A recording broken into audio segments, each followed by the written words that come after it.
মহাসচিবকে দয়া করে জেলা পরিষদের দোকান খুলবেন না। এর দোকান দরকার নেই আমাদের দরকার শ্রেষ্ঠ মানুষগুলোকে, আমাদের দরকার গবেষকদেরকে, আমাদের দরকার ভালো মানুষদেরকে যারা পথ দেখাবে, পথ পরিচালনা করবে। বিএনপির তো অনেক অঙ্গ সংগঠন আছে, and that is full enough. ছাত্র দল আছে, যুব দল আছে, স্বেচ্ছাসেবক দল আছে, মহিলা দল আছে, শ্রমিক দল আছে, তাঁতি দল আছে, সব আছে। ওখানে আমার আরেকটা অঙ্গ সংগঠন দরকার নাই। আমার দরকার জিয়াউর রহমানের উপরে গবেষণা করে জিয়াউর রহমানের জীবনীটাকে কিভাবে আমরা আমাদের জীবনে কাজে লাগাতে পারি, রাষ্ট্রে কাজে লাগাতে পারি, সমাজে কাজে লাগাতে পারি, সেই কাজগুলো আমাদের করা দরকার। কয়েকটা বই তারা করেছেন, আমার চাপের মধ্যে পড়ে কয়েকটা কাজ করেছেন, আমি দেখেছি, একটু 7-8টা বই করেছেন। আমি যেটা সবচেয়ে, আমাদের বয়স হয়ে গেছে, চলে যাব কিছুদিন পরেই, সবচেয়ে খুশি হতাম যদি দেখতাম যে জিয়াউর রহমানের ওপরে আপনারা একটা গবেষণা করছেন, এবং এটা এমন একটা গবেষণা লব্ধ একটা পত্রিকা হবে, বই হবে, পত্রিকা তো বই হবে, যেটা জিয়াউর রহমানকে সারা বিশ্বে পরিচিত করবে। এটা আমাদের জন্য দরকার। আমার কাছে মানে আমি একটা মাত্র বই দেখেছি, যে বইটা আমার কাছে মনে হয়েছে যে কিছুটা রিসার্চড বুক, জিয়াউর রহমানকে ওইভাবে সামনে নিয়ে এসছে। এটা হচ্ছে যে মাহফুজুল্লাহ, প্রেসিডেন্ট জিয়া, তার লাইফ বায়োগ্রাফি।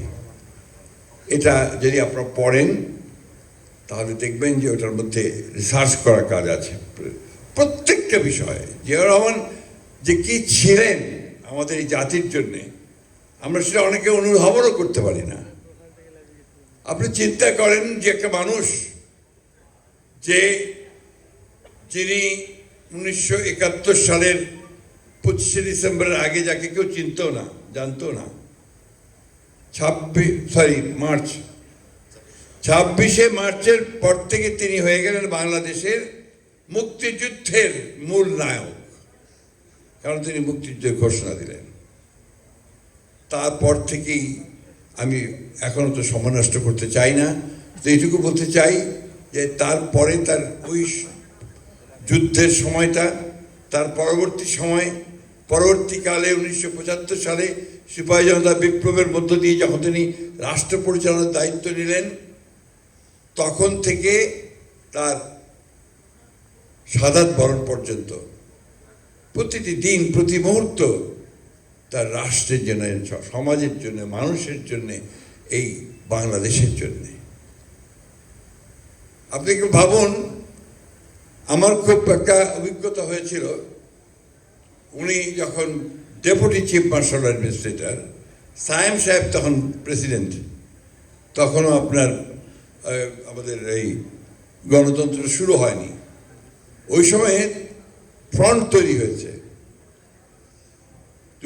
ফ্রন্ট তৈরি হয়েছে চিফ মার্শাল অ্যাডমিনিস্ট্রেটর। তখন কাজী জাফর সাহেব আপনার শিক্ষামন্ত্রী হয়েছিলেন, মনে আছে বোধহয় আপনাদের। ওই সময় একটা শিক্ষা কমিশন গঠন করা হয়েছিল। আমি তখন শিক্ষা মন্ত্রণালয়ে ইউনেস্কো ন্যাশনাল কমিশনে কাজ করতাম। তো আমাদের 4 জনকে সিলেক্ট করা হলো অ্যাজ রেপোর্টিয়ার্স। আমাদের সুযোগ হয়েছিল ওই অধিবেশনগুলোর প্রত্যেকটাতে অ্যাটেন্ড করা এবং রেপোর্টিয়ারের কাজটা করা। আমি প্রথম থেকে দেখলাম ওই কমিশনে কিন্তু আপনার বাংলাদেশের সব নাম করা শিক্ষাবিদ, আমলা, কবি, শিক্ষক, এই ধরনের মানুষেরা কিন্তু সেখানে, এমনকি রাজনীতিবিদ পর্যন্ত তার সদস্য ছিলেন।